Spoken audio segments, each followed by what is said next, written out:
Hoy nos toca hablar sobre, seguimos con el módulo de cirugía cardiovascular, y hoy toca lo que compete puntualmente a la recuperación posoperatoria del paciente que se somete a una cirugía cardiovascular.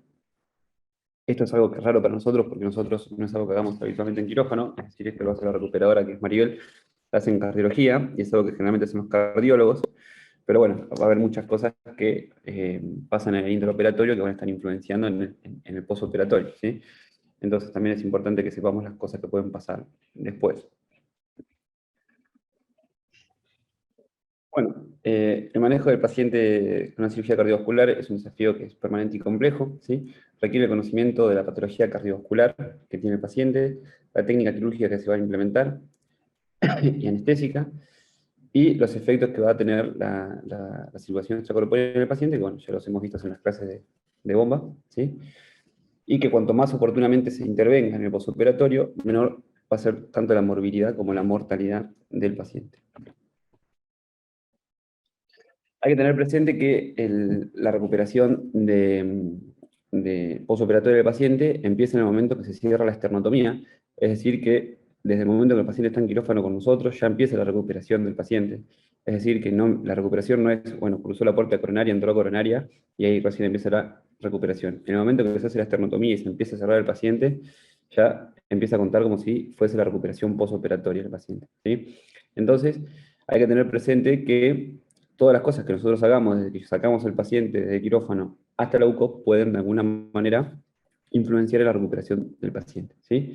Entonces, ya de por sí, el mismo traslado del paciente representa un riesgo real de muerte, ¿sí? Porque el paciente está, va a ser 40 minutos, una hora que recién salió de bomba, tiene una esternotomía que recién está cerrada, ¿sí? Puede tener un corazón que puede estar recién bypaseado, entonces es un corazón que es un paciente que está muy lábil, ¿sí? Entonces ya el hecho de hacer el traslado quirófano-coronaria es riesgo, ¿bien? Entonces hay que hacerlo a través de protocolos, lo tiene que hacer el personal idóneo, si es posible, lo tiene que hacer el anestesiólogo cardiovascular con los cirujanos, ¿sí? Y hay que hacerlo en condiciones apropiadas que ya vamos a ver cuáles son, ¿sí? Es muy importante que haya una comunicación entre el equipo quirúrgico y la unidad coronaria, y es muy importante que la recuperadora, si tiene la posibilidad de poder hacerlo, es que antes de que la cirugía termine, vaya al quirófano y hable con el anestesiólogo y hable con el cirujano sobre la cirugía, que es lo que está pasando hasta ese momento, antes de que ella lo reciba en la coronaria, ¿sí? Para saber qué drogas necesitó el paciente o qué drogas está necesitando el paciente, si fue necesario cardiodefibrilarlo o no para poder salir de la bomba, si tiene un marcapasos transitorio para poder mantener la frecuencia o no, si necesita o no de la utilización del balón, ¿sí? Qué tipo de cirugía se hizo, qué técnica de cirugía se hizo, cuáles fueron los tiempos, cuánta solución cardioplégica fue infundida, si se paró el corazón varias veces, si se entró y se salió a bomba, ¿sí? Son todas cosas importantes que tiene que saber la recuperadora del intraoperatorio, que está bueno que venga antes de que termine la cirugía a averiguar, ¿sí? Esos tiempos que están ahí son el tiempo de clampeo aórtico, que lo ideal es que sea menor de 50 a 60 minutos, ¿sí? El tiempo de circulación extracorpórea, que lo ideal es que sea de 100 a 120, y el tiempo total de la cirugía, que está muy influenciado según el tipo de cirugía que se haga. No es lo mismo que se haga un reemplazo de válvula aórtica, un reemplazo de válvula mitral, a que se haga un bypass coronario, pero lo ideal es que el tiempo no exceda los 200 minutos, es decir, las 3 horas y un poquito. Bueno, dentro de los detalles que hay que tener en cuenta al trasladar el paciente del quirófano a la UCI es pasarlo directamente de la cama en la cual se va, de la camilla a la cama donde se va a quedar en la terapia, porque si no sería estar moviéndolo de camilla a camilla, de camilla a la cama, y cada movimiento puede ser que se salga la central, que se salga la arterial, que se salga la zona vesical, el paciente puede estar un poco coagulopático o plaquetopénico por la bomba, y son sacudones y movimientos que uno va a hacer un paciente que está con esternotomía, entonces lo puede predisponer al sangrado, va a estar con los drenajes colgando, etcétera, etcétera, etcétera. Entonces lo ideal sería que directamente se haga un solo paso y que sea directamente a la cama en la cual ya se va a quedar en la terapia.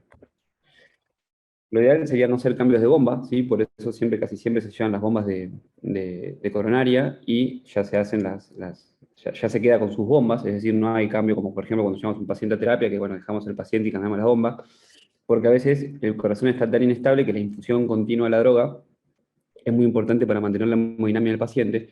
Entonces, el hecho de estar cortando la infusión, ya sea 3, 4, 5 minutos, hasta que se hace el cambio de bombas, etcétera, puede conllevar a que el paciente se descompense hemodinámicamente. Entonces, es importante que las bombas de infusión estén infundiendo continuamente y nunca paren. Lo ideal es que lo lleve el personal quirúrgico, ya sea tanto el equipo quirúrgico de los cirujanos como el anestesiólogo, bueno, en este caso la técnica que hace anestesia con nosotros, ¿Y cómo se va a trasladar el paciente? Lo ideal sería tener un monitor el cual nos permita obtener la medición de la TAM continuamente, tener un electro, un oxímetro, mantener un termómetro para la temperatura, las bombas, como dije recién, que se continúen infundiendo y nunca corten, ¿sí? Corroborar que si el paciente quedó con un marcapasos transitorio, el marcapasos esté funcionando y que el tubo de oxígeno que trasladamos, asegurarnos que esté cargado con oxígeno. Bueno, una vez que el paciente va a estar en lo que compete puntualmente la recepción UCI, ¿sí? Los cuidados empiezan antes de que el paciente llegue a la coronaria, ¿sí? La preparación de la habitación va a estar a cargo tanto de la médica como de la enfermera, ¿sí? Y una vez que llega el paciente, se va a conectar el paciente en asistencia ventilatoria mecánica, se va a conectar la TAM, se va a conectar el electro, se van a corroborar que los tubos de drenaje estén permeables y estén con, con débito, ¿sí? Que la sonda vesical no esté clampeada y que tenga débito, y se conectarán las bombas de infusión continua para que sigan infundiendo las drogas que en realidad no tendrán que dejar de infundir nunca, ¿sí? Para que se asegura que las bombas estén infundiendo, ¿sí? Una vez que el paciente ya está en la sala, es decir, que ya se hicieron todas las medidas iniciales de llegada del arribo del paciente, hay que mantener una temperatura ambiental entre los 25 y 26 grados. Hay que tener en cuenta que el paciente estuvo inducido con una hipotermia por la bomba, entonces no hay que hacer un cambio brusco tan de temperatura, es decir, llevarlo a 35 grados o a 30 grados en ambiente, ¿no? Hay que mantener una temperatura con la cual salió de quirófano un poquito más alta para evitar la hipotermia en el postoperatorio, pero si uno quiere ir moviendo la temperatura, hay que regularla en 25 o 26. Hay que dejarlo a 45 grados. Bueno, colocar, controlar las vías centrales, ¿sí? Controlar el tubo traqueal y la permeabilidad de los drenajes, ¿sí? Y verificar que el marcapasos esté funcionando, ¿sí? Entonces, es decir, corroborar que todo lo que vino de quirófano esté en condiciones, ¿bien? Bueno, estas serían las primeras medidas que habría que tomar, ¿sí? Inicialmente, una vez que el paciente llega. Lo ideal es que en el minuto cero se recibe el paciente, se hace la evaluación inicial, se comunica el equipo de quirófano con la unidad coronaria y le dice todo lo que pasó en el intraoperatorio, que eso es cuando la recuperadora va al quirófano a hablar con el equipo quirúrgico, ¿sí? Del minuto 0 a 5 es cuando dijimos que el paciente se instala en la UCI, es decir, el paciente llega a la UCI. Entonces, se conecta a la ventilación mecánica, monitoreo, se conecta al dispositivo, que fue todo lo que venimos hablando hasta ahora, ¿sí? Acá hay un seteo respirador que es como algo preestablecido, pero bueno, eso es muy dependiente del paciente y de la necesidad del paciente que requiere en su momento, pero bueno, eso lo vamos a ver más adelante, ¿sí? Del minuto 5 a 10, acá empiezan las primeras conductas en la unidad de recuperación, ¿sí? Se empiezan a tomar los primeros parámetros. Generalmente lo primero y que más importante es saber la gasometría del paciente, tanto venosa como arterial, y el láctico, ¿sí? Son las cosas que más le importa a la recuperadora porque va a hablar más que nada del estado de perfusión del paciente y del estado hemodinámico del paciente, ¿sí? Y conjuntamente con eso se pide un laboratorio completo, ¿sí? Un TPP, un KPTT, un hemograma, ¿sí? Un ionograma, una función renal, enzimas cardíacas, etc., ¿sí? Del minuto 10 a 20 se hace una segunda batería de estudios, ¿sí? Donde se hace un electrocardiograma, una placa de tórax, y en base a los parámetros que ya vamos obteniendo en los primeros minutos, se van tomando conductas en base a las drogas, en base a las aspiraciones, en base a los tubos, etc., ¿sí? Se trata de hacer un examen físico completo, ver las pupilas, ver cómo está, auscultarlo, ver que no tenga ruidos agregados, etcétera, ¿sí? Y en base a los valores del laboratorio se empiezan a tomar las conductas en el caso de ser requerida no hemoderivados, plaquetas, etcétera, que bueno, eso lo vamos a ver más adelante. Del minuto 20 a 45 se empiezan de vuelta a analizar los laboratorios, ¿sí? Y no está acá en esta diapositiva, pero bueno, ya a partir de los 40 minutos empieza a prestar atención al débito de los drenajes, ¿sí?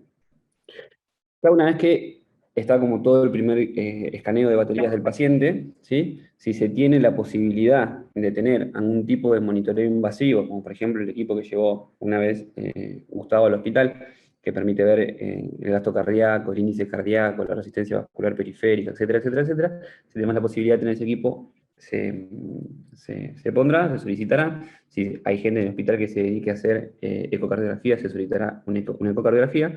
Y bueno, y se va a empezar a estudiar el paciente siempre lo más profundamente que uno se pueda según la institución en la que esté. Hay diferentes fases del postoperatorio, ¿sí?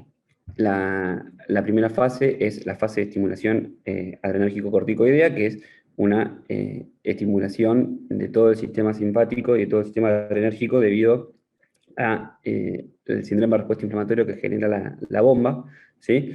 Ya lo han hablado las chicas en las clases, pero cuando la sangre circula y se altera el endotelio y los factores de inflamación, etcétera, eso genera toda una cascada inflamatoria a nivel sistémico, ¿sí? Que al paciente lo pone hiperactivo, ¿sí? Entonces tiene un aumento de la liberación de noradrenalina, de adrenalina, de cortisol, de glucagón, y esto va a predisponer a que el paciente genere un CIRS, taquicardia, hipertensión, fiebre, piroerección, que son todos síntomas propios de la descarga adrenérgica, ¿sí? Y va a tener oliguria en las primeras horas, porque todos estos estímulos simpático-miméticos van a generar vasoconstricción renal, y esa vasoconstricción renal va a disminuir el filtrado glomerular, ¿sí?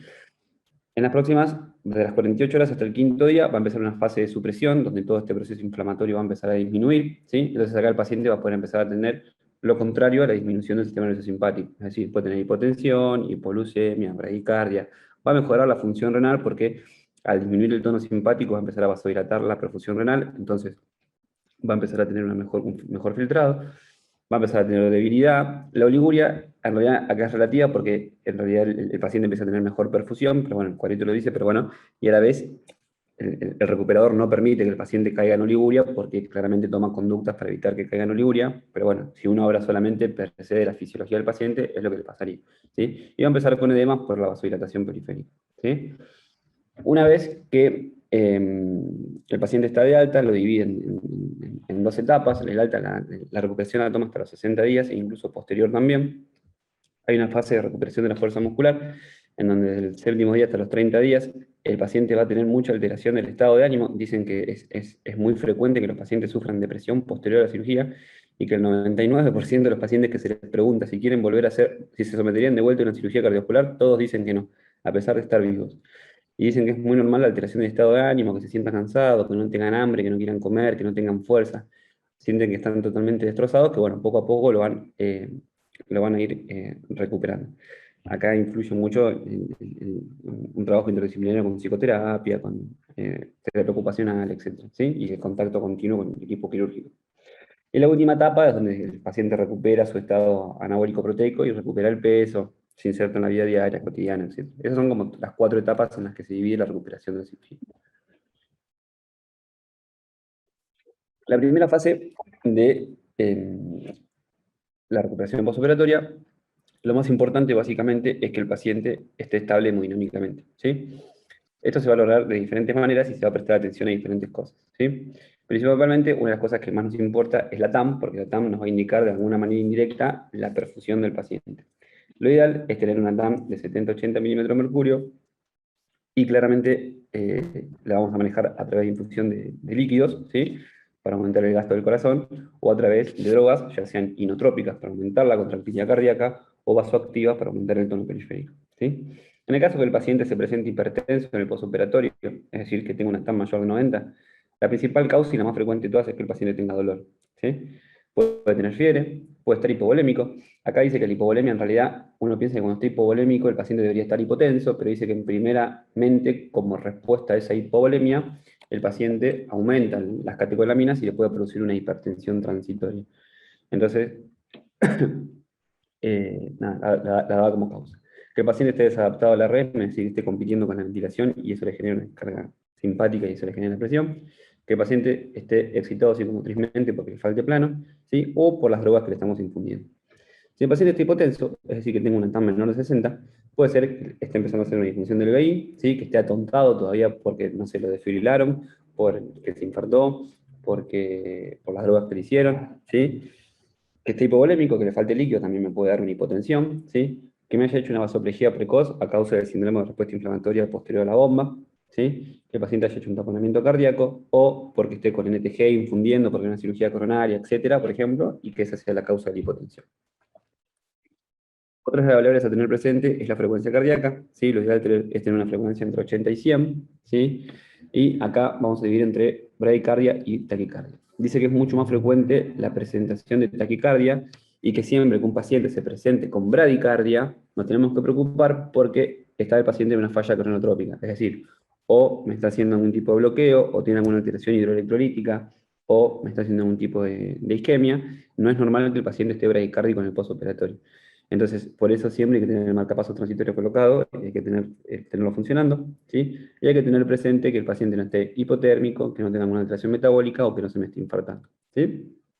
Y también puede estar asociado al uso previo de que el paciente esté con beta bloqueantes, con bloqueantes cálcicos o con amiodarona. El uso de los beta bloqueantes, de los bloqueantes cálcicos no tanto, pero de los beta bloqueantes y de la amiodarona en el preoperatorio y la adición rápida en el postoperatorio se asocia a la disminución del uso de la aparición de FA en el postoperatorio. Es decir, hay pacientes que ya lo tienen indicado de antes, o hay pacientes que tienen predisposición a desarrollar una FA, edad avanzada, isquemia previa, ACV, que ya hayan hecho una CB paroxística, una FA paroxística previa, que hayan hecho una cirugía de válvula, una bomba prolongada, todas esas cosas pueden predisponer al paciente que me haga un FA en el postoperatorio, entonces puede ser indicación de utilizar un beta bloqueante durante las primeras 6 horas, o la amiodarona, de manera profiláctica. Entonces estas pueden ser causas de bradicardia en el postoperatorio. La taquicardia es lo más frecuente de todo, ¿sí? Y generalmente son taquicardias sinusales, no son arritmias, después lo vamos a ver, y las causas pueden corresponder o a que le falta líquido, o a que está febril, o a que está anémico, o que tiene dolor, o que está hipóxico, o que está acidótico, ¿sí?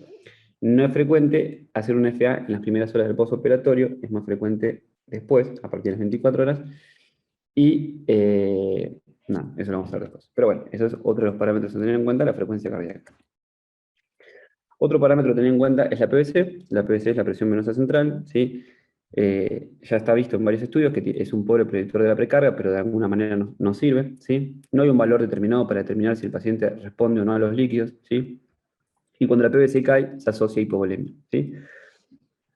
Si nosotros queremos evaluar básicamente la precarga, lo ideal sería poder hacer un ecocardio y ver cómo se llena el BD, ¿sí? Pero, o ver el diámetro de la cava inferior, pero la PVC la podemos hacer de una manera fácil a través del trilumen de la vía venosa central, ¿sí? Si la PVC es baja, es decir, tiene una PVC menor de 6 centímetros de agua, ¿sí? Puede ser por dos causas. Puede ser una hipovolemia real o puede ser una hipovolemia relativa. La hipovolemia real es el paciente que sangró, es el paciente que está en un estado poliúrico porque está empezando una insuficiencia renal aguda. Entonces, en el estado agudo de la insuficiencia renal, primeramente se pone poliúrico y después se puede poner oligúrico. Entonces, puede haber perdido mucho líquido por ahí, ¿sí? O se usó un alto hemofiltrado durante la bomba, ¿sí? Es decir, esa es una hipovolemia real. Al paciente realmente le falta líquido. Y la hipovolemia relativa es cuando el paciente, en vez de tener realmente una falta de líquido, tiene un tercer espacio, tiene secuestro de líquido a nivel de un tercer espacio, entonces esa hipovolemia está en un tercer espacio, no está en el intravascular, pero está en el tercer espacio. Y generalmente se puede ver, por ejemplo, que la bomba me haya hecho una vasoplejía, y eso me puede generar un tercer espacio por destravasación de líquido, y eso me genera una hipovolemia relativa. Bien, entonces esas pueden ser las dos causas de que el paciente tenga una PVC baja, ¿sí? Que por ejemplo puede ser porque está vasodilatado, porque hizo un síndrome de respuesta inflamatoria, porque está febril, por drogas o porque me hizo un síndrome vasopléjico. Bien, si la PVC está alta, es decir, tiene una PVC mayor a 15 centímetros de agua, ¿sí? Puede ser que el paciente tenga una disfunción del VI, entonces eh, está trazando, o sea, está reteniendo líquido, entonces aumenta la PVC, ¿sí? Que el paciente esté hipervolémico, que el paciente esté taponado, que el paciente tenga un TEP, ¿sí? Que el paciente tenga un infarto del ventrículo derecho. Esas pueden ser todas causas de que la PVC esté alta. Bueno, otro de los parámetros importantes que tenemos que hacer es, que se tiene que hacer, nosotros no hacemos, pero bueno, que se tiene que hacer es controlar la temperatura, ¿sí? La hipotermia, el paciente es inducido a hipotermia durante la bomba y la cardioplegía, ¿sí? Y se define como una temperatura menor de 36 grados, ¿sí? Esto va a llevar a una alteración eh, fisiológica, ¿sí? Que es que va a generar mucha vasoconstricción, ¿sí? Va a generar disfunción plaquetaria, consumo de los factores de coagulación, temblores y arritmias supraventriculares o ventriculares, ¿sí? Dentro de las conductas que podemos tomar nosotros dentro del quirófano, dentro del quirófano es prolongar el calentamiento en bomba, ¿sí? Calentar el entorno del paciente y utilizar vasodilatadores. Y en la UCI, ¿sí? Es utilizar vasodilatadores, siempre y cuando el uso de vasodilatadores el paciente lo tolere respecto a su hemodinamia, ¿no? Es como eso, una de las cosas que uno puede utilizar, pero no está completamente indicado, ¿sí? Utilizar mantas o radiadores, ¿sí? O utilizar líquidos humidificados calientes a través de una sonda nasogástrica.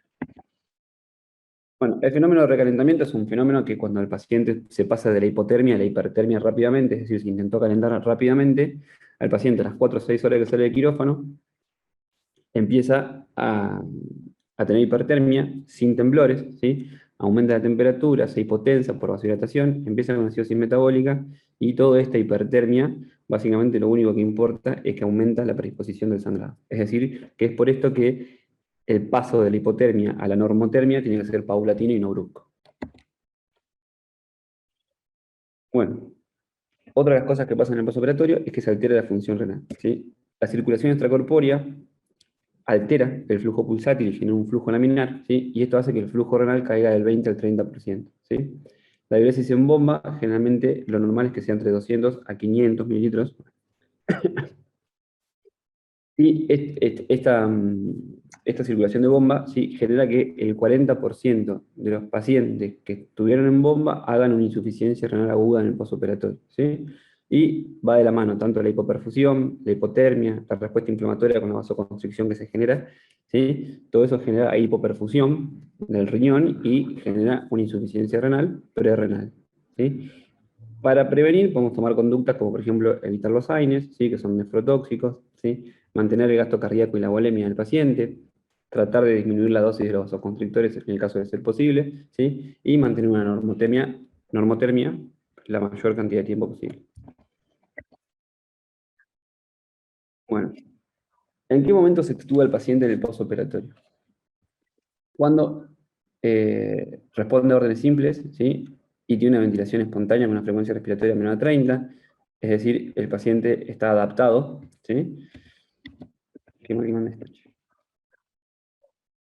Cuando tiene una FIO del 50%, cuando generalmente, ahora después lo vamos a ver, pero generalmente el paciente cuando ingresa a la unidad coronaria se recibe y se le pone una FIO del 100%, y después cada 40 minutos, una hora, se le empieza a bajar la FIO según la PAFI que tenga. Entonces, cuando yo logro obtener que el paciente tenga una FIO del 40 al 50 con una PAFI mayor al 200, está en criterio, es un criterio para que pueda ser extubado. Cuando tiene una PO2 mayor de 50 con una PCO2 menor de 50, sin tener acidosis metabólica, cuando no tiene sangrados y cuando tiene una TAM mayor de 70. Todos esos son los criterios de extubación, que son básicamente los criterios de extubación para todos. También para el paciente de una cirugía cardiovascular es lo mismo. ¿Cómo lo extubo? Se pone una cabecera a 50 grados, ¿sí? En vez de estar en un volumen, en un modo controlado, se pasa a un modo asistido para empezar a hacer el winning, ¿sí? Se trata de nebulizar con salbutamol para evitar que el paciente tenga predisposición a desarrollar broncoespasmo, ¿sí? Lo ideal es que los días previos el paciente haya estado con kinesiología, ¿sí?, que lo hayan movilizado, que lo ayuden a movilizarse tempranamente y que lo ayuden a toser, a recuperar la fuerza, para que cuando sea extubado el paciente tenga fuerza y reflejo de oxígeno. Que tenga una analgesia adecuada para facilitar el trabajo respiratorio, porque si el paciente está con dolor y uno lo quiere extubar, el paciente no va a tener una mecánica adecuada estando extubado, entonces eso va a generar que el paciente altere su mecánica ventilatoria y se va a empezar a telectasiar, se va a empezar a llenar de moco y se va a infectar. Cuando uno piensa que, cuando se piensa que en la UTI falló la extubación, cuando el paciente está con mala mecánica, cuando el paciente tiene excitación psicomotriz o alteración del sensorio, cuando está taquicárdico, cuando está taquipnéico, cuando está hiper o hipotenso, ¿sí? Todos esos son criterios de fallo en la extubación, es decir, el paciente tiene que volver a intubarlo. Si el paciente tiene un láctico mayor de 3 es porque está hipoperfundido, es decir, no está oxigenando bien, si tiene una saturación central menor del 70%, son todos criterios de fallo en la extubación, ¿bien? Que sature menos de 90, que tenga estabilidad hemodinámica, ¿sí? Me anda mal el botón cuando aprieto. Bueno, otra de las cosas que se tienen en cuenta en el postoperatorio, además de la intubación y la extubación, es manejar la analgesia.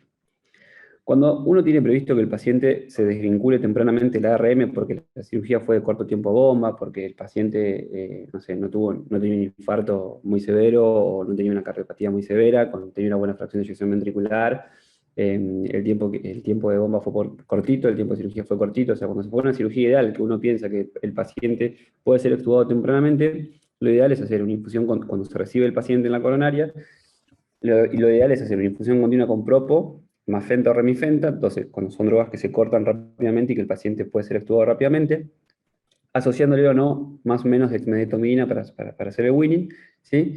Y en el caso de que no se sepan usar esas drogas o que no se quiera, también se puede usar midazolam, pero sabiendo que el midazolam tiene efecto residual y va a tardar más el paciente en despertarse, ¿sí? En lo que compete puntualmente al manejo del dolor, ahora vamos a ver una diapositiva que sigue, pero lo ideal sería manejarlo con paracetamol y opioides, ¿sí? Y en el caso de que uno eh, eh, no puede hacer una desvinculación temprana del ARM y sea tardía la desvinculación, ¿sí? Básicamente las drogas son las mismas. Puede ser propofol más desmedetomina, pero lo que más frecuentemente usan es un combo de midazolam con fentanilo, ¿sí? El dolor de la cirugía cardíaca en el postoperatorio puede ser manejado de varias maneras.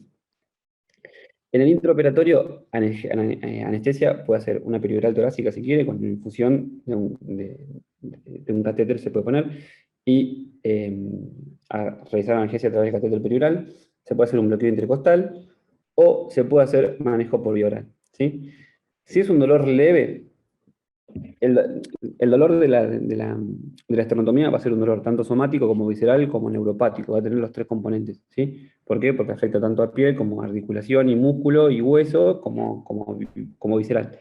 Entonces, el dolor puede ser manejado de diferentes escalas según la intensidad del paciente. Si es un dolor leve, se puede usar ketorolac 30 miligramos, 8 cada 8 o 12 horas, ¿sí? Más paracetamol de 1 gramo cada 8 o cada 12 según la necesidad del paciente. Hay que tratar de evitar acá, siempre que se pueda, los AINES. El keto es un AINE, pero bueno, en el caso de MSD es el que más sano, por así decirlo, o el que menos efectos adversos produce, porque el diclofenac está contraindicado, ya sea por la insuficiencia renal o la nefrotoxicidad, por la nefrotoxicidad en realidad que produce, y porque está contraindicado en pacientes coronarios, ¿sí? Y, o sea, de cirugía coronaria. Entonces, la droga más noble y más buena de todas sería el paracetamol. Si no alcanza con el paracetamol, se puede usar ketorolac. Si aún así no alcanza, se puede asociar AINES más paracetamol más opioide débil, que sería tramadol, que puede ser 50 miligramos cada 6 o cada 8, según la necesidad. Y en el caso de que el paciente ya siga con dolor y no aguante el dolor, se puede hacer rescate con opioide fuerte, que puede ser remifentanilo, morfina o fentanilo, según la experiencia la- y la necesidad del paciente, ¿sí? Pero bueno, eso va a depender mucho de quién los realice y lo ideal sería tratar de evitarlos. Bueno, cuando el paciente llega a la UTI se hace una batería de estudios, ¿sí? Se pide un laboratorio completo, un coágulo con un examen ácido base arterial venoso, un láctico, un hematocrito control y una función renal, ¿sí? Se hace un electro de 12 derivaciones. En el electro de 12 derivaciones puede pasar de todo. El paciente puede estar sinusal, puede estar con taquicardia, puede estar con bradicardia, puede estar con bloqueos, puede pasar cualquier cosa, ¿sí? Lo ideal sería que el paciente esté sinusal, claramente, pero bueno, generalmente suele estar con taquisinusal, pero puede estar sinusal y con frecuencia cardíaca normal, ¿sí? Los trastornos de la conducción son bastante frecuentes. Los más frecuentes de todos son los semibloqueos anteriores, que generalmente ceden al pasar las horas, a las 6-8 horas de que el paciente termina la cirugía, ceden estos semibloqueos, ¿sí? Pueden aparecer ondas Q en el electro que no suelen ser patológicas, sino que se deben a la movilización del corazón, es decir, cuando cortan el pericardio y lo movilizan, se genera una onda Q, pero no suele ser patológica y desaparece, ¿sí? La onda T se suele invertir, pero se normaliza a las 6 a 12 horas, ¿sí? Y el ST generalmente produce un ST como si fuese de pericarditis, y que es normal y en realidad se debe al estímulo quirúrgico que se hizo en el pericardio. ¿Bien? Pero claramente el electro no nos va a demostrar tantas cosas en un paciente que está recién operado, ¿sí? Se le pide una placa de tórax, ¿sí? En la placa de tórax básicamente lo pedimos para saber si el paciente tiene ensanchamiento mediastino, para ver si el tubo está colocado correctamente, para saber si la central está colocado correctamente, para saber si el balón de contrapulsación, en el caso de tenerlo, está colocado correctamente, para ver que el paciente no tenga neumotórax, neumomediastino, derrame pleural, atelectasias, hemoneumotórax, cualquier cosa que nosotros podamos ver, para ver la ubicación de los drenajes que deja el cirujano, también para saber si los drenajes están colocados de manera correcta. Bien, para todo eso se pide la radiografía de tórax. Lo ideal sería cuanto antes pueda tenerla uno, mejor, ¿sí? Porque a la vez sirve para el postoperatorio, para corroborar si el paciente tiene un tipo de infiltrado, porque no se salió encharcado de quirófano, para ver si ese encharcamiento está bien en el quirófano, pues está pasado de líquidos, o pasado de líquido por la bomba, lo que sea, o si es que está haciendo una falla cardíaca aguda en el postoperatorio. Bueno, dentro de lo que es el laboratorio, ¿sí? Se va a prestar atención en varias cosas. Básicamente lo que más nos importa a nosotros es que la bomba nos va a romper glóbulos rojos, la bomba nos va a romper plaquetas, la bomba nos va a poner coagulopáticos y la bomba nos va a alterar el medio interno, ¿sí? Básicamente son las cosas primordiales que uno más se va a fijar, ¿sí? Entonces, lo ideal sería tener una hemoglobina mayor de 8 o un hematocrito mayor de 28. En la gente que es joven y que no no tiene un corazón muy dañado, que tiene una buena fracción de eyección ventricular, que tiene algún ecocardio que no demuestra una hipoquinesia muy global, que es un paciente que se puede tener un margen de seguridad, el hematocrito mínimo se puede extender hasta 22 y la hemoglobina hasta 7, ¿sí? Pero lo ideal sería más de 8, más de 28, teniendo presente que todos estos pacientes van a ser cardiópatas, mayores de 65 años, tabaquistas, hipertensos, con ACV, etc. ¿Sí? Bueno, hay que tener presente si el paciente está plaquetopénico o no, probablemente es la alteración de la coagulación más frecuente que vamos a tener, así que probablemente lo esté. Es normal que esté con leucocitosis por todo el efecto sistémico inflamatorio que genera la bomba, ¿sí? Y el medio interno se altera. Generalmente nos produce todo hipocalemia, hipocalcemia e hipomagnesemia, ¿sí? Si el potasio está por debajo de 4 se corrige, si el calcio está por debajo de 7 se corrige, y si el magnesio está por debajo de 2 se corrige. Y otra cosa que nos genera toda esta respuesta inflamatoria de cortisol, adrenalina y toda esta descarga simpático-mimética es que el paciente se ponga hiperglucémico, independientemente o no de que el paciente eh, sea un diabético previo conocido o no, el paciente se va a poner hiperglucémico, porque también una de las drogas del estrés es el glucagón. Entonces el paciente siempre se va a generar una hiperglucemia, ¿sí? Entonces lo ideal sería tener una glucemia postoperatoria entre 140 a 180 milímetros en miligramos por decilitro, ¿sí? Lo ideal, acá las guías dicen controlarlo cada 2 horas, pero bueno, se puede controlar cada menos si uno quiere, ¿sí? Y si se tiene más de 2 o 3 variables, valores mayores de 200 miligramos, acá hay dos posturas. Una postura dice que se puede ir corrigiendo con insulina en bolo y se va corrigiendo, pero esto va a predisponer a que el paciente sube y baja, sube y baja, sube y baja, entonces va a generar como un tobogán de glucemia y eso predispone al desarrollo de, de arritmias, de infecciones postoperatorias, que sea más complicado el destete del paciente, etcétera, etcétera. Entonces lo ideal dice que si se tiene más de 2 o 3 valores mayores de 200, poner una infusión de bomba de insulina, como la preparamos nosotros. Entonces, mantener una infusión continua de insulina y tratar de buscar un valor de 140 a 180 de glucemia. En el caso de que el paciente tenga una hipocalemia, se puede corregir empíricamente con 15 a 30 miliequivalentes, que son 1 o 2 ampollas de potasio, en 100 mililitros de dextrosa, a pasar en 1 hora. En el caso que el paciente tenga una hipocalcemia, se puede corregir con gluconato de calcio 1 gramo lento endovenoso o infundiéndolo en 100 mililitros de dextrosa. Y en el caso que el paciente tenga una hipomagnesemia, se puede corregir con 2 gramos de magnesio en 100 mililitros en infusión lenta. ¿Por qué en infusión lenta? Porque el magnesio en infusión rápida genera bloqueos. Entonces, si el paciente suele sale de quirófano con un bloqueo AB o con un bloqueo de rama, me contraindica la infusión de hipomagnesemia. Es importante tener corregido el medio interno porque el medio interno, ya sea el calcio, pero principalmente el calcio, por ejemplo, va a ser un factor importante en la coagulación, entonces puede predisponer a que el paciente se ponga coagulopático. La hipocalemia puede llevar a que el paciente empiece con alteraciones renales o con alteraciones, por ejemplo, en la alcalosis metabólica. Entonces, son todas cosas chiquitas que uno tiene que ir corrigiendo a poco para que no se vaya desbaratando ningún tipo de sistema por ningún lado. Dentro de las alteraciones metabólicas, principalmente lo que compete a lo respiratorio, ya sea una acidosis o una alcalosis respiratoria, no lo va a hacer porque el paciente va a estar en ARM, así que lo respiratorio lo vamos a manejar nosotros. Es decir, si el paciente está bien seteado y el paciente tiene una buena mecánica ventilatoria, no va a tener. Es decir, si tiene un buen seteo ventilatorio, que eso va a depender del paciente, pero si tiene buena PAFI, si tiene buen seteo, tiene un pulmón blando, que no está distresado, que no tiene nada, no tendría por qué tener una alteración ácido base respiratoria, entonces la que sí va a tener va a ser metabólica, que es la que nos va a predisponer, ya sea el bajo gasto, la bomba, y el estrés, etcétera, entonces nos va a afectar sobre el lado metabólico. Dentro de las dos tenemos alcalosis metabólica y acidosis metabólica. La alcalosis metabólica es poco frecuente, ¿sí? Y generalmente se desarrolla cuando el paciente estuvo mucho tiempo en hipovolemia, cuando el paciente se le infundió diuréticos o cuando el paciente tiene hipocalemia. ¿Por qué? Porque si tiene hipocalemia, cada vez que el potasio quiera salir del intracelular al extracelular para compensar esa hipocalemia, hay una bomba que es potasio-protón, entonces sale un potasio dentro de un protón, sale un potasio dentro de un protón, entonces el medio externo se va a poner alcalótico. En el caso de que el paciente tenga una hipovolemia, por el reflejo glomerulotubular, el paciente va a absorber sodio para aumentar su volumen intravascular, entonces hay una bomba que es sodio hidrogenión, entonces sale sodio hidrogenión, entonces el paciente se va a poner alcalótico. Entonces, esas son las causas. Entonces, lo correcto acá, en el caso que el paciente esté por hipovolemia o por diurético o por hipocalemia, sería expandirlo, por ejemplo, con Ringer, que tiene sodio, que tiene potasio, etc. Entonces, eso corregiría un poco la alcalosis metabólica. La más frecuente de todas es la acidosis metabólica, ¿sí? Que la acidosis metabólica nos va a predisponer ya sea la bomba, la hipotermia, las drogas, el bajo gasto, ¿sí? El estrés. Todas esas cosas nos va a predisponer a que el paciente desarrolle una acidosis metabólica. Y hay dos tipos de acidosis metabólica. Hay una acidosis metabólica que es benigna y transitoria, ¿sí? Que es debido a pérdida y al recalentamiento, ¿sí? Que pasa, simplemente es porque el paciente estuvo en bomba y se puso acidótico un ratito y salió. A veces nos pasa que estamos en la cardio y cuando entramos en bomba, al ratito el paciente está acidótico y sale bomba y sale perfecto, ¿sí? Esa bomba se debe a la mezcla de fluidos, al pase de sangre por la bomba, etc. Esa es una acidosis metabólica benigna, transitoria y pasa. La acidosis metabólica que sí preocupa, ¿sí? Es la que se acompaña a acidosis metabólica, es la que después de pasar de bomba pasa un rato y el paciente sigue acidótico, es la que aumenta el láctico, es la que el paciente empieza con oliguria, con hipotensión, con signos de falla, empieza con edema, mala perfusión periférica, frialdad, ¿sí? Entonces, esa es la acidosis metabólica que preocupa.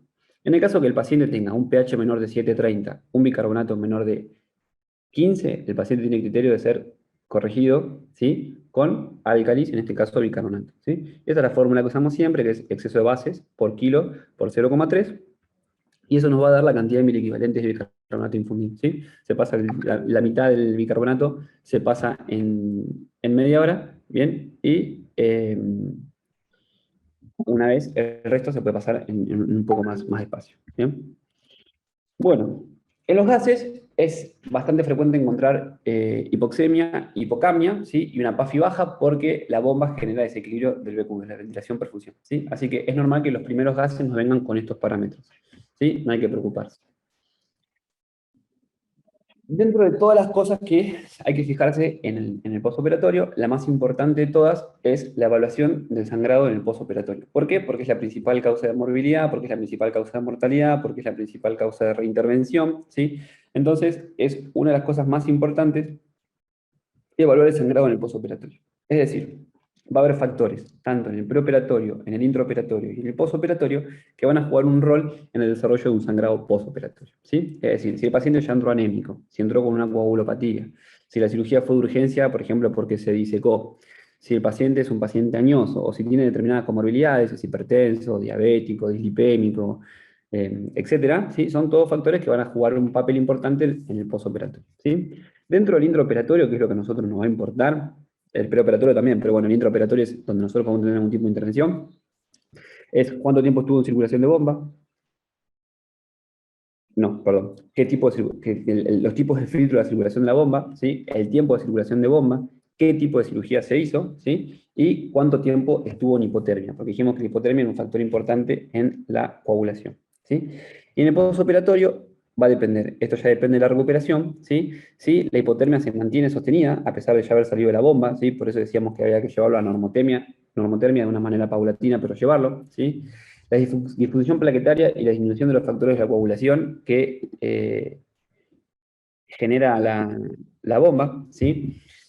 Que se haya hecho mal el cálculo de la reversión de protamina para la heparina, ¿sí? Que el paciente tenga una fibrinolisis exagerada, ¿sí? O que el paciente se encuentre hipocalcémico. Es decir, todos estos factores son factores que van a llevar, no sé si el que está hablando es Marce, pero está diciendo si alguien está en la mar, que se tiene que ir a la guardia para que se corte el video. No, si alguien más está conectado desde la mar para que pueda cortar el video cuando termines la grabación. No sé. Chicos, ¿alguno? Me parece que no, Marce, solo vos. No, Bien. Bueno, Bueno, ¿te falta mucho, Ari? eh, creo que no. No me acuerdo. Lo que sigue es rápido. Me apuro rápido. Me apuro poco. Bueno, la evaluación del sangrado en el postoperatorio, ¿sí? Se va a dividir en tres tipos. Un sangrado esperado, ¿sí? Cuando el paciente sangra menos de 100 mililitros por hora en las primeras 2 o 3 horas, ¿sí? Y va disminuyendo hacia las 6 horas del postoperatorio, ¿sí? Es decir, que el paciente sangra menos de 500 mililitros, menos de medio litro en las primeras 24 horas. Eso es normal. Es normal que el paciente tenga ese resto de sangrado. Un sangrado médico, es decir, cuando el paciente está sangrando, ¿sí? Y se debe, porque está coagulopático, ¿sí? Y un sangrado quirúrgico es cuando el sangrado se debe a una alteración en lo que pasó en la cirugía. Es decir, se deshizo de alguna anastomosis, empezó con un taponamiento cardíaco, quedó con por ejemplo, como pasó hace poco, le dieron un punto al ventrículo, entonces estaba sangrando el ventrículo. Entonces, ese es el sangrado quirúrgico, ¿sí? ¿Cuándo es un signo de alarma? ¿Sí? ¿Cuándo hay que estar atento a los sangrados postoperatorios? Cuando el sangrado inmediatamente es rojo rutilante y el paciente se descompensa hemodinámicamente en la primera hora, ¿sí? Cuando tiene un sangrado profuso que viene con coágulos y el paciente tiene un coagulograma normal, es decir, que no está coagulopático, ¿sí? O cuando es un sangrado que reinicia, es decir, estaba sangrando, paró y al rato volvió de vuelta, paró, al rato volvió de vuelta. Eso también son signos de alarma, ¿sí? ¿Cuándo se decide remeter de vuelta al paciente a quirófano? Cuando sangra más de medio litro en una hora, cuando sangra más de 400 mililitros durante la segunda hora, o cuando sangra más de 300 mililitros en la tercera hora, ¿sí? Todos esos son criterios de exploración quirúrgica.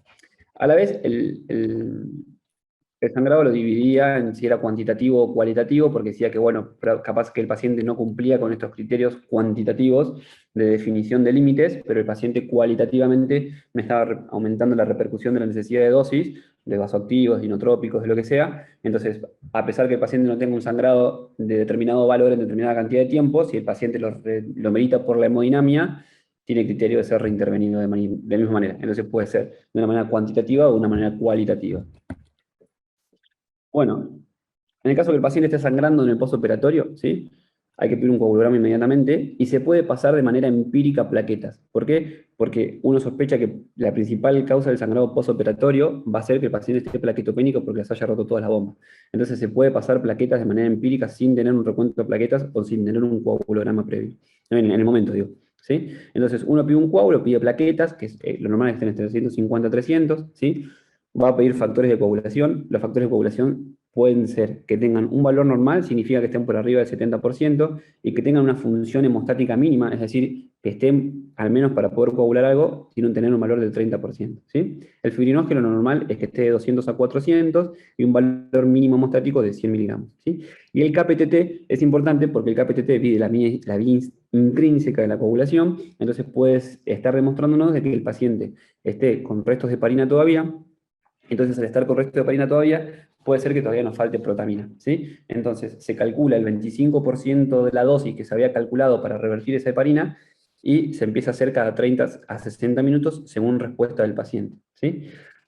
Evaluar características y la velocidad del flujo de sangrado, ¿sí? No es lo mismo un flujo pulsátil continuo que sea un babeo, eso va a hablar de que puede ser un sangrado activo quirúrgico a que sea una coagulopatía del paciente, ¿sí? Y cuando el paciente, como decía recién, sin tener resultados, se pueden tomar conductos, ¿sí? Puedo transfundir directamente plaquetas, ¿sí? Una unidad cada 10 kilos, ¿sí? Puedo agregar antifirinolíticos, que ahora vamos a decir cuáles, ¿sí? Y expandir con volumen. Transfundir hemoderivados o meterlo a quirófano. Ahora vamos a hablar un poco de cada cosa. Bueno, los glóbulos rojos, cuando el paciente tiene una hemoglobina de 6 o de 7, en los pacientes que son añosos o cardiópatos, están inmediatamente indicados, hay que pasarlos sí o sí, ¿sí? O cuando la pérdida es mayor a 1,5 litros o al 30% de la volemia. Las plaquetas, ya dijimos, se pueden pasar de maneras empírica o en el caso de que tengamos un recuento que sean inferiores a 50.000, se pasan una unidad cada 10 kilos, ¿sí?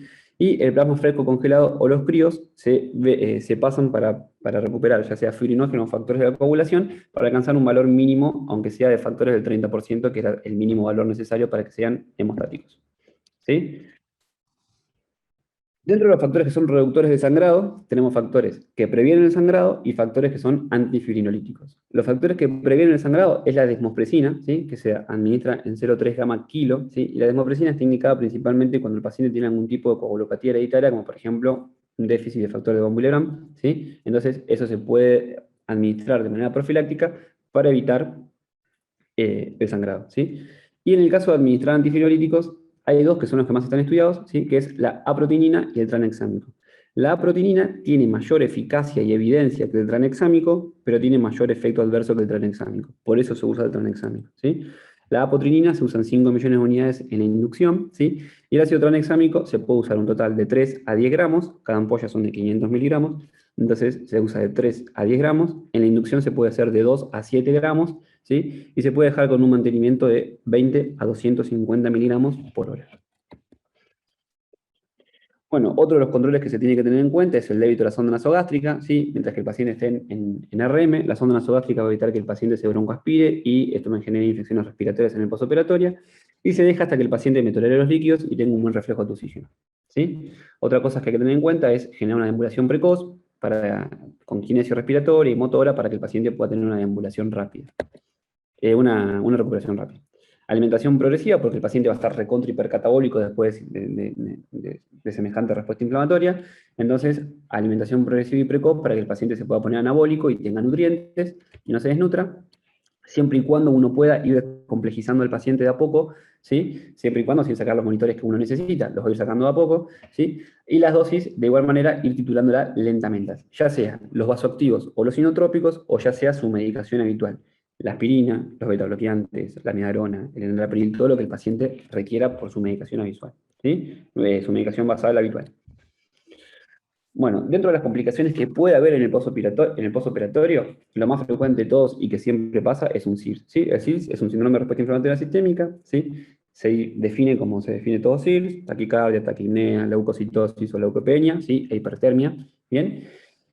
Y generalmente en lo que compete a la cirugía cardíaca, como toda cirugía cardíaca por la exposición a bomba va a generar un SIRS, entonces uno dice, bueno, sí, todos van a tener un SIRS, pero todos tienen realmente un SIRS, entonces dicen que cuando tienen más de una dosis de nora mayor de 0,05 gamma kilo minuto, ahí el paciente tiene un SIRS propiamente dicho como SIRS inflamatorio, como que el paciente está inflamado después de haber salido de bomba, es decir, que no es a causa de la bomba, sino que el paciente tiene un SIRS, ¿sí? Y en el caso de que el paciente tenga más de 20 gamas minutos, el SIRS se acompaña de un síndrome vasopléjico, ¿bien? Las cosas que uno puede hacer para minimizar el desarrollo de un SIRS son minimizar los tiempos quirúrgicos, utilizar membranas oxigenadoras en la bomba, usar corticoides, que puede ser hidrocortisona 100 miligramos o metilprednisolona 30-50 miligramos kilo en la inducción, ¿sí?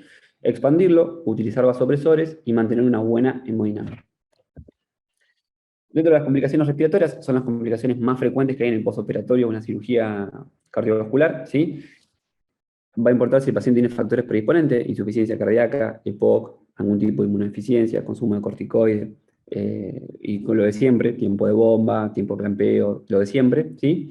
El 80% de estas son atelectasias, el 70% son derrames pleurales, generalmente del lado izquierdo, es más frecuente que del lado derecho, ¿sí? Y el 24% son infecciones. Las conductas es hacer RM, con una buena FIO, con una buena PIP, con un buen BT que le asegure una oxigenación y una buena PAFI, ¿sí? En el caso que el paciente no responda, pronar al paciente, hacer kinesio, antibiótico-terapia, como bueno, eso ya sería meternos muy puntualmente en un tema, pero bueno, son las conductas más habituales que se pueden tomar en las complicaciones respiratorias. Las arritmias se dividen, como siempre, en arritmias supraventriculares y en arritmias ventriculares. Dentro de las arritmias supraventriculares, el 90% de las más frecuentes que se producen son las FA, ¿sí? Aumenta mucho más la incidencia si es una cirugía valvular o si es una cirugía combinada, valvular y coronario, ¿sí? Esto es lo que decía hoy, que administrar los beta bloqueantes dentro de las primeras 24 horas del postoperatorio disminuye mucho la incidencia del desarrollo de FA, ¿sí? Si el paciente ya venía tomando beta bloqueantes previos a la cirugía, no hay que suspenderlos precisamente porque aumenta la incidencia de desarrollo de FA, ¿sí? Mantener una buena analgesia y sedación en el postoperatorio, porque toda la descarga catecolaminérgica, si el paciente tiene una predisposición a desarrollar una FA, la va a desarrollar.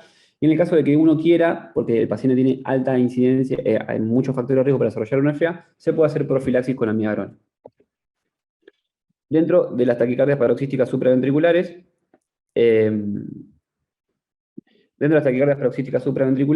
son las otras arritmias supraventriculares que puede haber, no son frecuentes, ¿sí? Y el manejo es como el manejo de toda taquicardia. No me metí a explicarlo porque, bueno, es el manejo de la taquicardia, ¿sí?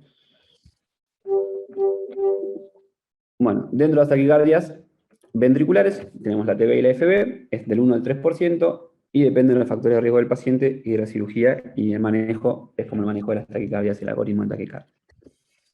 Dentro de las complicaciones neurológicas puede haber varias: ácido isquémico, disfunción cognitiva, lesión hipóxico-anóxica, encefalopatía, convulsiones, edema cerebral, ¿sí? Las más frecuentes de todas son las complicaciones renales, ¿sí? Y esto se debe a lo que ya dijimos, a toda la descarga catecolaminérgica, simpático-mimética y todo lo que predispone la bomba y la vasoconstricción renal, ¿sí?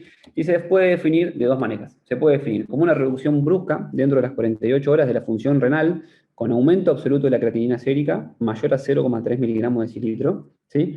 O que haya aumentado más del 150% del valor preoperatorio. O que haya hecho una reducción de la diuresis menor de 0,5 mililitro kilo hora por más de 6 horas. Es decir, que el paciente esté en oligonuria o que me pique los valores de creatinina, ¿sí? ¿Cómo uno puede prevenir el desarrollo de una complicación renal? ¿Sí? Manteniendo una TAM acorde, ¿sí?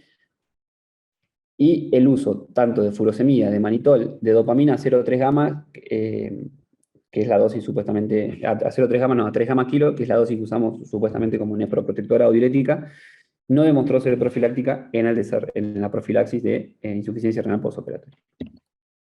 Síndrome de bajo gasto cardíaco se define por hipotensión arterial menor de 90 o por en más de 30, o sea, durante más de 30 minutos, con un índice cardíaco menor de 2,2 litros minutos por metro cuadrado y con una presión capilar pulmonar mayor de 15. Es decir, síndrome de bajo gasto del corazón izquierdo se define porque no me bombea el corazón izquierdo, teniendo un aumento de la resistencia vascular periférica. Es decir, trata de mantener la hemodinamia aumentando la resistencia vascular periférica a expensas de tener un bajo gasto. Y se puede definir de tres maneras. Estable, dependiente de inotrópicos, es decir, el paciente está bien, tiene buenos valores, pero necesita inotrópicos para poder mantenerlo. Inestable al uso de inotrópicos, los valores de punto de corte son lo mismo, pero a pesar de tener inotrópicos, tiene mala perfusión, tiene un mal laboratorio con ascenso láctico y tiene oliguria, tiene mala perfusión periférica, etc. O el paciente está chocado. Son los tres tipos de gasto que hay. Y la conducta es fluidoterapia guiada por objetivos, ¿sí? Siempre que uno pueda, ecocardio, se fija cómo se llena el corazón para ver la precarga que tiene, y se le pueden infundir drogas vasoactivas o inotrópicas para aumentar la función de bomba o el tono periférico. Bueno, la isquemia perioperatoria es otra de las complicaciones perioperatorias, ¿sí? La definición de una isquemia perioperatoria por enzimas es difícil porque ya de por sí el hecho de hacer una cirugía cardiovascular aumenta las troponinas y aumenta las enzimas cardíacas. Entonces, cambia la definición, ¿sí? Y es el aumento de las troponinas por 10 veces del percentilo 99 del límite superior de referencia. Es decir, supongamos que el límite de la troponina es 0,05 nanogramos por mililitro para decir que el paciente tiene un infarto, un paciente común, vos, yo o cualquiera, ¿sí? Para que un paciente cardíaco lo tenga, tiene que tener 10 veces ese valor, ¿sí? Entonces, eso es lo que quiere decir la definición. Durante las primeras 48 horas asociadas a un hallazgo complementario, es decir, un bloqueo de rama derecha, un bloqueo completo de rama izquierda, un hemibloqueo izquierdo, un bloqueo AB, ¿sí? Cualquier cosa que se me acompañe ese aumento enzimático, ¿sí? Es tan heterogénea la definición, es decir, mucha gente, todas las sociedades lo definen de diferente manera, porque es difícil precisamente por este aumento enzimático que tiene el corazón post-cirugía, que la incidencia va desde un 3% hasta un 50%. ¿Sí? Las enzimas se solicitan en el ingreso a las 6 u 8 horas hasta las 72 horas. ¿Sí? El electrocardiograma con alteración del ST o cualquier otro trastorno medita conducta, ¿sí? Que la conducta puede ser médica, lo pongo en ETG y lo antiagrego en el caso de que quiera hacer una conducta médica, quirúrgica en el caso de que el paciente se le haya tapado un bypass o esté haciendo una deficiencia anastomotica de alguno de los bypass y esa sea la causa de isquemia, poner un balón de contraposición si el paciente requiere mayor función diastólica para perfundir, ¿sí? O hacer una angioplastia por hemodinamia. Esta sería la idea, la evolución ideal de un paciente de un postoperatorio, que a las 12-24 horas el paciente esté extubado, con buena oxigenación, con buen ritmo, que tenga buena perfusión, que esté normotenso sin vasoactivos, que tenga un buen ritmo diurético. ¿Sí? Si el paciente se encuentra en esta condición, se puede retirar la sonda vesical, se puede retirar el catéter arterial, se puede retirar el Swan Lance en el caso de tener necesario, y en las primeras 12-24 horas se puede reiniciar la aspirina. Dentro de las 36 a 72 horas, el paciente tendría que estar sin sangrado, un drenaje que tenga menos de 100 mililitros en las últimas 8 horas, con características serosas. El tubo de tórax se puede extraer siempre y cuando se pueda estar aspirando, ¿sí? El tubo mediastínico se extrae con la aspiración cerrada, no se aspira, ¿sí? A diferencia del pleural. Se sacan los cables del marcapaso, se retira la vía central, aunque la vía central se trata de dejar siempre hasta lo último, porque si tienen una vía periférica que no pasa bien, la vía central es lo último que se saca, ¿sí? Se va titulando la medicación de soporte hemodinámico y se empieza a bajar la dosis, ¿sí? Y una vez que se esté dando todas estas condiciones, el paciente puede pasar al piso o continuar su rehabilitación. ¿Cuándo se puede dar el alta? Cuando el paciente está en un ritmo estable, está febril, tiene un hematocrito mayor de 25, tiene un ingreso alimentario con unas 1200 calorías por día. Cuando el kinesiólogo le da el alta porque dice que tiene las pruebas de ejercicios, las realiza sin dificultad, ¿sí? Cuando no tiene ninguna infección activa en la herida quirúrgica o en el pulmón o en ningún lado, ¿sí? Cuando tiene tolerancia farmacológica a su medicación habitual basal por vía oral, y cuando se asegura una comunicación telefónica con el equipo quirúrgico y con la cardióloga que lo recuperó.